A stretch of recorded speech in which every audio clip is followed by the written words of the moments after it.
Bismillahirrahmanirrahim. Allahumma salli ala sayyidina Muhammad wa ala ali sayyidina Muhammad. Allahumma salli ala sayyidina Muhammad wa ala ali sayyidina Muhammad. Allahumma salli ala sayyidina Muhammad wa ala ali sayyidina Muhammad.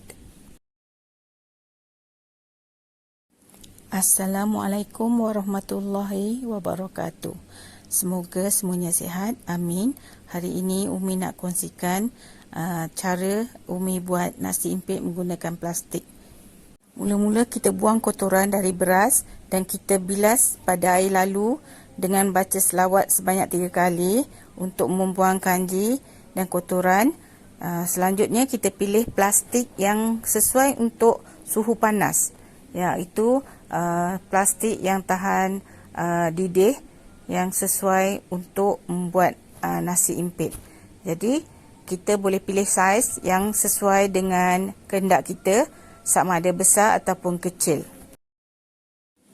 Umi guna 3 keping plastik bersaiz 6x9 inci. Umi terbalikkan lipat bahagian atasnya untuk mudah memasukkan beras nanti. Kita boleh balik-balikkan beras supaya ianya cepat mengering.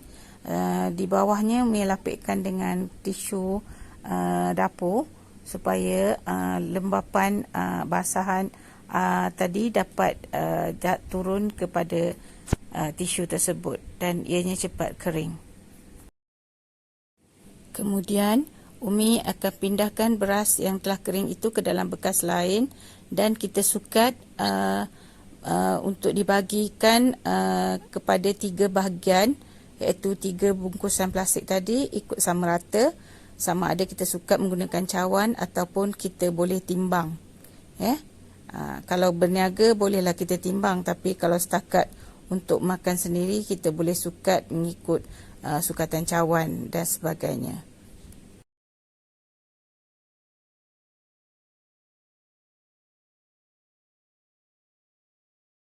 Selanjutnya Umi akan kemaskan bahagian atas dan tutup rapat dan kita gulung, dan juga kita akan matikan menggunakan 3 cara, sama ada menggunakan stapler, menggunakan secara menjahit ataupun kita guna lilin untuk mematikan bahagian atas untuk mengelakkan daripada beras terkeluar sewaktu direbus. Sukatan jarak beras dengan plastik yang bahagian kosong adalah lebih kurang separuh dengan separuh isian beras dan separuh kosong untuk beras itu terus mengembang menjadi 2 kali ganda. Ataupun kalau nak hasil yang lebih lembut, kita lebihkan sedikit daripada setengah, iaitu sedikit. Okey, bila kita ruangan yang terhad, nasinya akan lebih keras dan mampat dan padat. Kalau ruangan yang lebih daripada setengah, nasinya akan dapat lebih lembut. Bulat ataupun isi stapler elakkan daripada menggunakan yang mempunyai warna, kerana warnanya mungkin akan tertanggal dan mencemarkan air rebusan nasi impit. Untuk menjahit menggunakan benang, kita simpul dahulu awal benang itu supaya ianya tidak tercabut. Jadi kita simpul bahagian ujung plastik yang terakhir, perlu diundur sedikit, patah balik supaya ianya lebih kemas, dan perlu disimpul benangnya.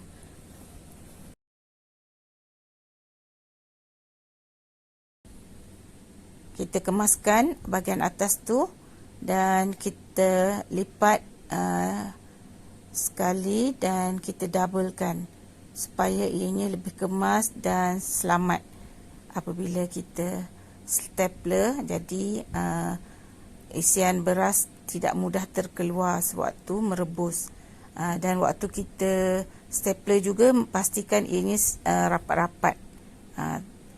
Gitu juga kalau kita menjahit gunakan benang, kita boleh guna cara menjahit gunakan benang. Sekiranya tidak ada stapler di rumah, kita ada cara lain, iaitu dengan menggunakan benang.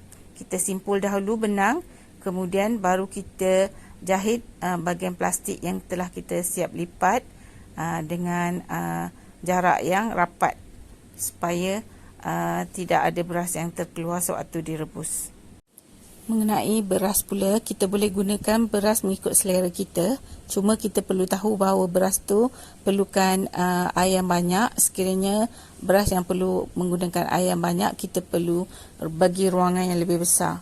Kalau beras yang jenis tak kuat air, kita tak perlu jarak sangat. Ruangan kosong antara beras tidak perlu terlalu sama. Kita boleh kurangkan sikit sebab ia beras yang kurang mengisap air. Jadi kita perlu tahu sifat beras yang kita gunakan tu. Baik, yang ini pula kita akan lipat dan matikan bahagian lipatan itu dengan lipatan plastik tersebut dengan menggunakan lilin pula.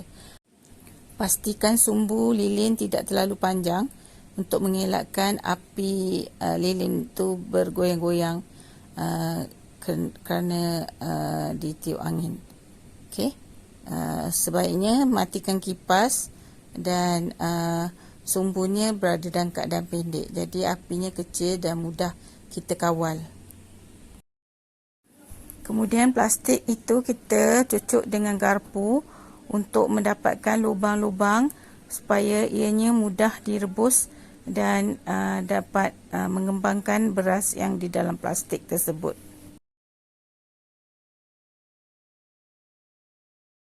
Setelah siap, bolehlah kita masukkan ke dalam pressure cooker dan pastikan air di dalam pressure cooker mengikut tahap maksima pada pressure cooker tersebut.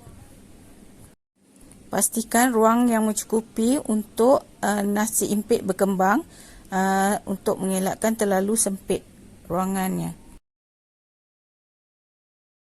Ini dia hasilnya, nasi impit yang telah direbus selama 40 minit dan direhatkan selama 20 minit di dalam pressure cooker untuk menyejuk sebelum dibuka. Pastikan gunakan alat yang sesuai untuk mengangkat seperti sudut yang besar dan juga penyepit untuk mengelakkan sebarang kemalangan yang tidak diingini. Semasa nasi impit masih dalam keadaan suam, bolehlah kita letak di atas papan landas dan kita tekan-tekan untuk mendapatkan bentuk yang rata, sekata dan cantik. Pastikan nasi impit betul-betul sejuk sebelum dipotong sebagai hidangan. Alhamdulillah, tiada sebarang kebocoran pada bahagian atas yang kita stapler, yang kita matikan dengan lilin dan juga matikan dengan jahitan benang. Apabila nasi impit telah betul-betul sejuk, bolehlah kita potong dan hidangkan bersama rendang, serunding, kuah kacang, kuah lodeh dan sebagainya. Sekian dahulu, selamat mencuba. Jangan lupa like, share dan subscribe. Juga tekan tombol loceng untuk notifikasi video Umi selanjutnya. Assalamualaikum warahmatullahi wabarakatuh. Bye.